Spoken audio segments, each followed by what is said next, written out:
Vu samedi soir.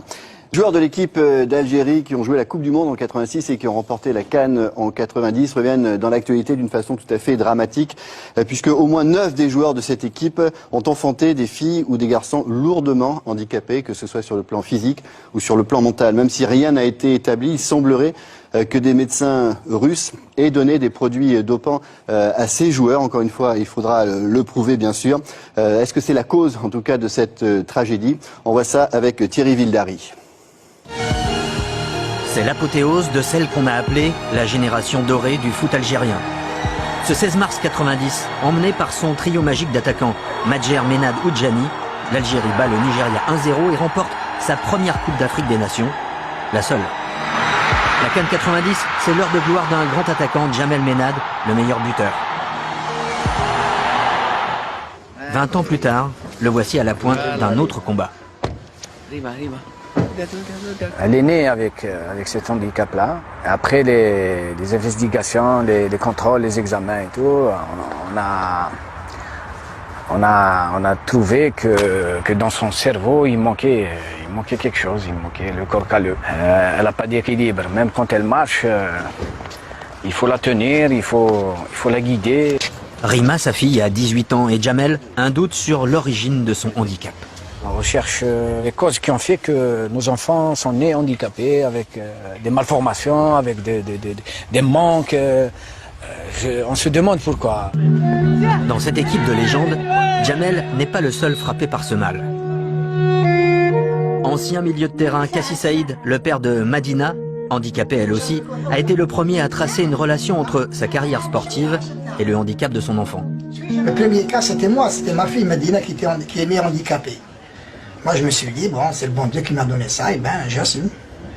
Puis, au fur et à mesure, on découvre, chaque jour, on découvre. Mohamed Chaïb, chargé d'alimenter les attaquants en bons ballons. Lui a eu 3 filles, toutes handicapées, une décédée. En tout, il compte 9 anciens internationaux de foot touchés par le même syndrome. On s'est posé plusieurs fois la question, est-ce que notre carrière sportive est qui est la cause de qui est l'handicap de nos enfants? Et cette défaite contre le Brésil et une Coupe du Monde ratée en 86 serait-elle à l'origine du mal?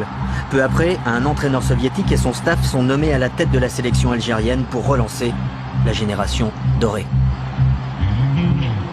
On avait dans notre staff médical des Russes, un certain Sacha Tabarchouk. Je me rappelle qu'il nous donnait à chaque repas des pilules jaunes.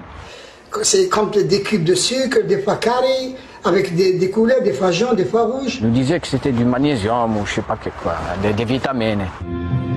Une réponse dans l'Oural, 1500 km à l'est de Moscou, à Tcheliabinsk. Alexander Tabarchouk, jovial et accueillant, se souvient précisément de ses prescriptions. Monsieur Sacha, me disaient les joueurs, donnez-moi vite des vitamines. Sans vitamines, je suis très fatigué. Donnez-moi ces vitamines pour que tout se passe bien au match. J'ai donné 2 ou 3 sortes de vitamines différentes. L'Alvitil, pendant 1 mois, ce sont des vitamines françaises. Elles sont toujours populaires ici en Russie. J'ai aussi utilisé, je m'en souviens, des vitamines suisses. Supradine et d'autres. Toutes ces vitamines ont été achetées par la fédération algérienne d'après ma commande et c'est moi qui les ai distribuées aux sportifs. Mais le professeur Tabarchouk, il faut le croire sur parole, les dossiers médicaux ont disparu et à l'époque les médecins algériens étaient tenus à l'écart.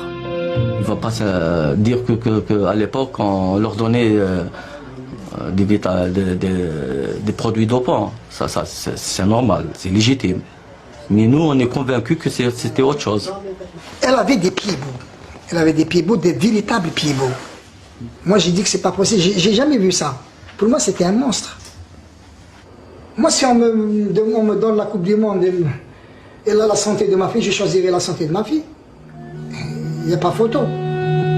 Donc, si on a parlé, c'est qu'on souffre. Pour Djamel, Mohamed et Kassi, le problème touche aussi d'autres disciplines. Il compte pour l'instant 19 anciens sportifs, des athlètes, judokas, handballeurs des années 80. Un temps, disent-ils, où les médecins russes pullulaient dans le sport algérien. Donc à suivre et un terrible avertissement en tout cas à tous ceux qui voudraient toucher, comme le dit Yannick Noah, à la posture.